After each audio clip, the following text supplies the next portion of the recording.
बढ़ते हैं अगली खबर की ओर। रीवा जिले के देवतालाब के स्टेडियम में आयोजित महापरिवर्तन शंखनाद संकल्प महासभा को संबोधित करते हुए राज्यसभा सांसद व पूर्व मंत्री राजमणि पटेल ने सम्यक अभियान प्रमुख भास्कर राव रोकड़े को नव क्रांति का अग्रदूत बताते हुए कहा, कांग्रेस ने विचारकों की अनदेखी की तो नुकसान उठाना पड़ा। अब रोकड़े साहब जैसे विचारक द्वारा चलाए जा रहे अभियान से प्रदेश में सरकार का बनना तय है तथा देश में भी बड़ा परिवर्तन होगा। हजारों की संख्या में उपस्थित जनसैलाब से युक्त संकल्प महासभा को सुप्रसिद्ध विचारक भास्कर राव रोकड़े सहित पूर्व मंत्री राजेंद्र कुमार मिश्रा, पूर्व विधायक विद्यावती पटेल, पूर्व विधायक IMP वर्मा, सम्यक अभियान के स्टेट कोऑर्डिनेटर शैलेंद्र श्रीवास्तव, जिला समन्वयक रघुवंश प्रसाद पांडे, आयोजक कांग्रेस सेवा दल के प्रदेश महासचिव डॉक्टर SS तिवारी ने संबोधित किया। इस गरिमामयी कार्यक्रम के मुख्य अतिथि और सामाजिक न्याय के प्रदाता आदरणीय रोकड़े साहब, हमारे पूर्व संसदीय सचिव आदरणीय राजेंद्र मिश्रा जी, हमारे पूर्व विधायक और एक वैचारिक दिशा को आगे बढ़ाने वाले आदरणीय IMP वर्मा जी, आदरणीय अशोक मिश्रा जी और सिरमौर के प्रभारी आदरणीय शत्रुघ्न सिंह जी और इसके आयोजक सेवा दल के माध्यम से हमारे आदरणीय तिवारी जी, जिनके बारे में आप जानते हैं, हमारे ज़्यादा कहने की आवश्यकता नहीं है, और सेवा दल के हमारे आदरणीय विमल पांडे जी और आदरणीय अनिल तिवारी जी, हमारे कांग्रेस पार्टी के सभी सम्मानित पदाधिकारीगण, मार्गदर्शकगण, नौजवान साथियों एवं देवियों। अब IMP वर्मा जी के और मिश्रा जी के बोलने के बाद तो कुछ बचता नहीं है। रामायण वगैरह सब हो गया, महाभारत की बारी है, तो हमको सबको महाभारत करने की जरूरत है। आज वास्तव में रोकड़े साहब के विचारों को, जो उनका प्रयास है, अगर उनको समझने का प्रयास किया जाए तो दो बात सामने आती है। एक तो आती है कि जो हमारी कांग्रेस पार्टी, जिसका कोई विकल्प नहीं था, आज अगर इस हालत में आई है तो उसका भी कोई न कोई कारण है। उस कारण को भी हमें जानना चाहिए, और वो कारण जो सबसे बड़ा है कि जो हमारे समाज के विचारक हैं, चिंतक हैं, समाज की अगुवाई करने वाले लोग हैं, उनका जो संवाद होना चाहिए इस देश के गांव के लोगों से, इस देश के गरीब लोगों से, इस देश के किसानों से, इस देश के वनवासियों से जो एक संवाद होना चाहिए था, संपर्क होना चाहिए था, वो संवाद हमारा खत्म हो गया। इसी वजह से आज इस दुर्दशा की स्थिति पे कांग्रेस आई। मैं बधाई रोकड़े साहब को इसलिए देना चाहता हूं कि उन्होंने उस संवाद को जीवंत करने का ये प्रयास किया है, जो शंखनाद परिवर्तन का नारा दिया है। इसके माध्यम से उनकी वही कोशिश है जो राम की भावना थी, देश के जनतंत्र के प्रति जो उनका प्रयास था, उसी प्रयास को जीवंत करने का जो प्रयास कर रहे हैं, उसको समझने की जरूरत है, और उसके लिए मैं उन्हें बधाई देना चाहता हूं। रावण जैसी ताकत के खिलाफ रावण को विजय क्यों मिली थी, राम को विजय क्यों मिली थी, उसमें सोचिए।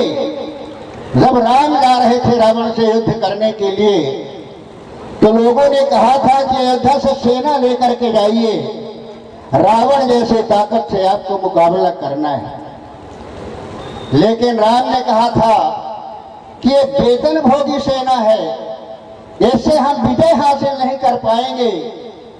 हम तो उनके बीच में जाएंगे, गरीबों के बीच में जाएंगे, वनवासियों के बीच में जाएंगे, बानरों के बीच में जाएंगे, जिनका हक अधिकार दबाया गया है, जिनका स्वाभिमान और सम्मान को चला गया है, हम उनके बीच में जाएंगे और उनकी ताकत बनाएंगे, उनकी सेना बनाएंगे, और उसके माध्यम से हम राम से रावण के खिलाफ लड़ाई लड़ेंगे।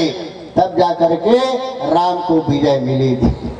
आज वही संदेशा है डॉक्टर साहब लेकर के आए हैं कि आज हम सबको जरूरत है जो सताए हुए हैं, जिनका हक मारा गया है, जिनका स्वाभिमान और सम्मान लूटा गया है, उनके बीच में जाने की जरूरत है, संवाद करने की जरूरत है। परिवर्तन का शंखनाद वहां से शुरू होगा।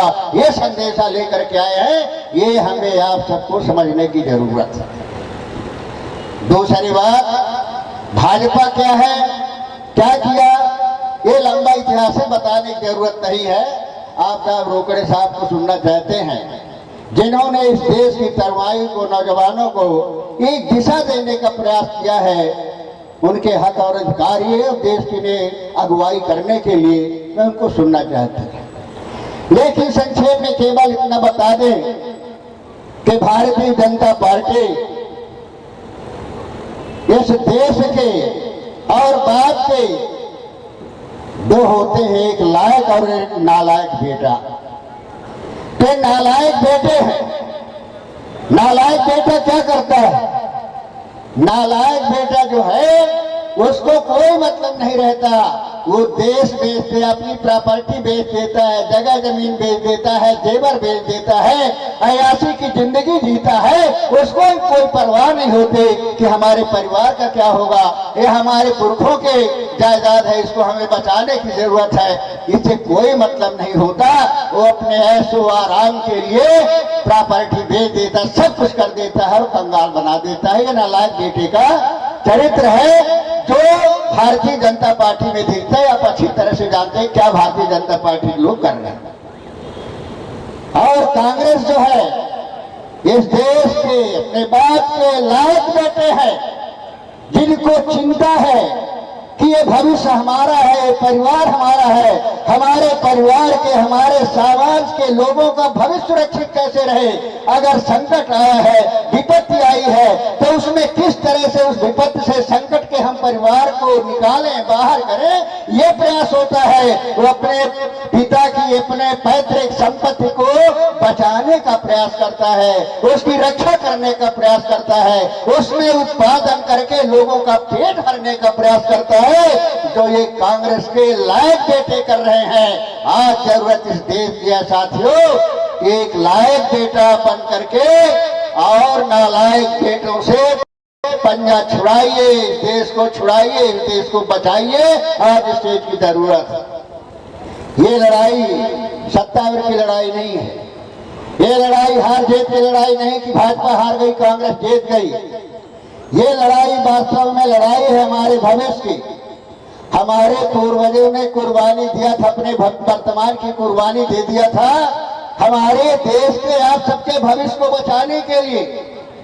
तो आज अगर हम लोग सतर्क नहीं हुए तो फिर कल सब कुछ गड़बड़ होगा। आज ये लड़ाई है संविधान को बचाने की, आज ये लड़ाई है प्रजातंत्र को बचाने की, आज ये लड़ाई है जो हमारे पूर्वजों ने सीने पर गोलियां खा करके, फांसी के फंदे को चूम करके, जो उन्होंने इस देश के गरीब से गरीब में हक अधिकार दिया था कि मताधिकार उनको मिलेगा। और अब हमारे देश का गरीब, हमारे देश का किसान, हमारे देश का वनवासी, राजा कैसा हो, अगुवा कैसा हो, हमारे मालिक कैसा हो, ये अधिकार बाबा साहब अम्बेडकर के संविधान के माध्यम से इस देश की जनता को दिया गया, जो सबसे बड़ा अधिकार है।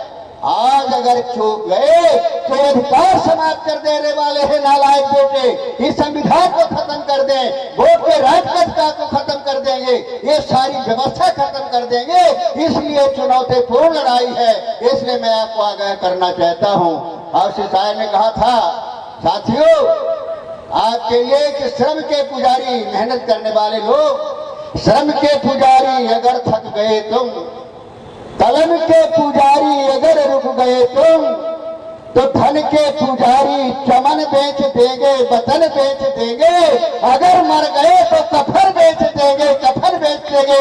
ऐसे नालायक बेटे आज सत्ता की कुर्सी पर बैठे हुए हैं। इस देश को हमें आपको समझने की जरूरत है, ये मैं आपसे निवेदन करना चाहता हूँ।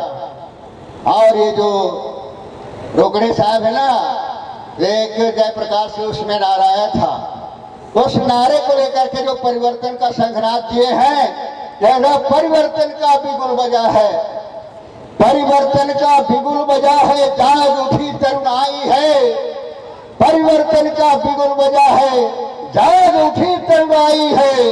अरे तुम्हें साथियों तिलक लगाने क्रांति द्वार पर आई है, क्रांति द्वार पर आई है। ये क्रांति आपके द्वार पर खड़ी है, आपका साथ कहती है, आपका विश्वास कहती है। परिवर्तन के लिए, देश का संविधान बचाने के लिए, देश के मूल्य को बचाने के लिए आइए इस महापरिवर्तन के में शामिल होकर के इस देश के जनतंत्र को बचाने का प्रयास करें। यही मैं आपसे निवेदन करना चाहता हूं साथियों। और अंत में फिर को भी आगाह करना चाहते हैं कि साहब ने कहा था कि ए दरिया तेरी खैर नहीं, ए दरिया तेरी खैर नहीं, लहरों ने बगावत कर ली है, लहरों ने बगावत कर ली है। अरे नादान समझ बुज़दिल इनको, बूंदों ने बगावत कर ली है, बूंदों ने बगावत कर ली है। ऐ तलवार तुझे झुकना होगा, ऐ तलवार तुझे झुकना होगा। गर्दन ने बगावत कर ली है, गर्दन ने बगावत कर ली है। धन्यवाद। जय